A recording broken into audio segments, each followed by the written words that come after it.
브라질과 아르헨티나는 남미 축구를 대표하는 축구 강국으로 월드컵에서 두 나라는 각각 5회 3회 우승을 했을 정도로 축구 라이벌입니다. 그러나 두 나라는 축구만 라이벌이 아니라 남미의 맹주 자리를 놓고 오랫동안 경쟁해와 한때는 앙숙이라 불렸던 관계입니다. 그럼 브라질과 아르헨티나가 왜 앙숙이라는 말까지 들을 정도로 사이가 안 좋았는지 그 사연을 찾아 머나먼 과거 역사 속으로 떠나볼까요? 브라질과 아르헨티나는 과거 다양한 아메리카 원주민들이 거주하던 지역이었습니다. 그러나 대항해 시대에 와서 1492년 스페인의 후원을 받은 크리스토퍼 콜럼버스가 서인도 제도를 발견함으로써 스페인과 포르투갈 사이에 영토 분쟁이 발생하였습니다. 계속 분쟁이 이어지다가 결국 교황의 중재로 카보베르데 섬에서 370리그 떨어진 곳을 기준으로 이 선의 서쪽은 스페인령, 동쪽은 포르투갈령으로 구분하는 토르데시아스 조약을 맺었습니다. 토르데시아스 조약을 기반으로 브라질은 포르투갈의 지배를 받고 지금의 아르헨티나는 스페인의 지배를 받게 된 것입니다.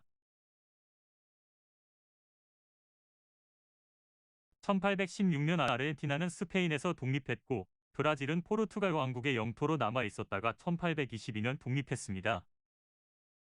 그런 양국 사이가 앙숙이 된 것은 아르헨티나와 브라질의 인접국이었던 우루과이의 독립운동이 발단이 된 전쟁 때문입니다.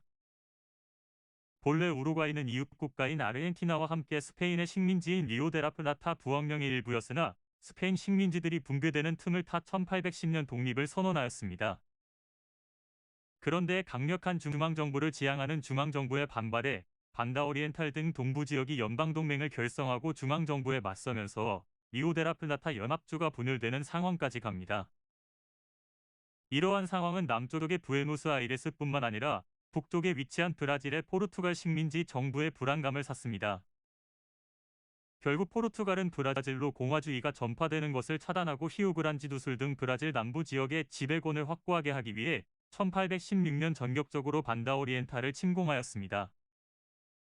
4년간의 전쟁 끝에 독립군 잔당을 완전히 몰아낸 포르투갈은 1820년 정식으로 반다오리엔탈을 자국의 일부로 병합하고 그 자리에 시스플라티나 주를 신설하였습니다. 그리고 1822년 브라질이 포르투갈로부터 완전히 독립을 하게 되자 시스플라티나는 새로 독립한 브라질 제국의 한계 주가 되었습니다. 그러나 반다오리엔탈의 주민들은 스페인의 식민지배를 받아오며 언어, 역사, 문화 등 모든 것이 포르투갈의 식민지였던 브라질과는 판이하게 달랐습니다. 그들은 브라질의 지배를 결사반대했고 브라질의 지배에 대항하는 독립군 세력들이 들고 일어나 브라질군을 공격하며 시스플라티나 주는 브라질군과 독립군 간의 전쟁터가 되었습니다. 그러나 독립군 세력들은 군사력이나 인구수에서 브라질에게 열세였고 이에 독립군을 지원하기 시작한 것이 리오데라플라타 연합주, 바로 지금의 아르헨티나였습니다.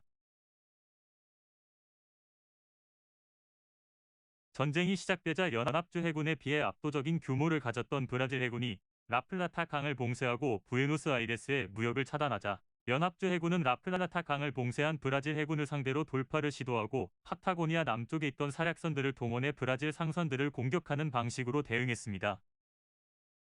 연합주 해군은 준크칼 해전에서 브라질 해군을 상대로 승리를 거두고 파타고니아로 침공해온 브라질 함대를 물리치는 등 얼마간의 성공을 거두었으나 1828년 몬테산티아고 해전에서 브라질 해군에 밀려 패배했고 결국 재해고는 브라질로 넘어왔습니다.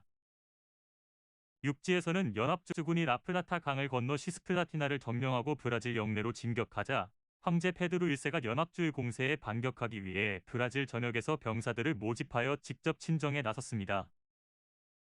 그러나 전쟁에 끌려가기 싫었던 국민들이 전국적으로 징병 거부 폭동을 일으키면서 페드로 1세는 어쩔 수 없이 친정 계획도 포기하고 얼마 없는 군대로 부에노스아이레스로 진격하도록 명령했으나 1827년 이투자인고 전투에서 패배하여 공세가 좌절되었습니다.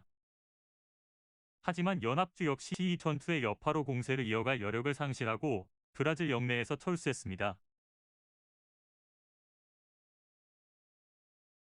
전황은 지지부진했고 브라질 국내에서는 돈만 잔뜩 들고 인기도 없는 전쟁을 당장 중단하고 평화적으로 해결하라는 여론이 커져갔습니다. 연합주 역시 브라질의 공세를 이어갈 수 없는 상황에서 경제적으로 중요한 부에노스아이레스 항이 브라질 해군한테 봉쇄당하고 재정 수입이 대폭 줄어들면서 재정 부담이 커졌습니다. 결국 라플라타 강이 봉쇄당하면서 연합조와의 무역로가 막히게 된 영국이 양측에 빨리 전쟁을 끝내라고 압박하면서 협상이 시작되었고 1828년 8월 27일 영국과 프랑스의 중재하에 양국은 시스플라티나의 독립을 인정한다는 내용의 조약을 체결하면서 전쟁은 끝나게 되었습니다. 그리고 동년 10월 4일 몬테비데오에서 우루과이 동방공화국이 수립되면서 반다오리엔탈 일대를 둘러싼 삼국의 갈등은 마침내 끝나게 되었습니다. 브라질은 전쟁에서 사실상 패전하면서 시스플라티나를 잃어버린 브라질 황제 페드루 1세는 국민들의 반감을 사 1831년 결국 퇴위했고 리오데라플라타 연합주는 1853년 국명을 지금의 아르헨티나로 정해 헌법에 명시합니다. 우루과이 독립전쟁 뒤로 우루과이 아르헨티나는 영구혈맹이 된 반면 브라질 아르헨티나는 앙숙이 되었습니다.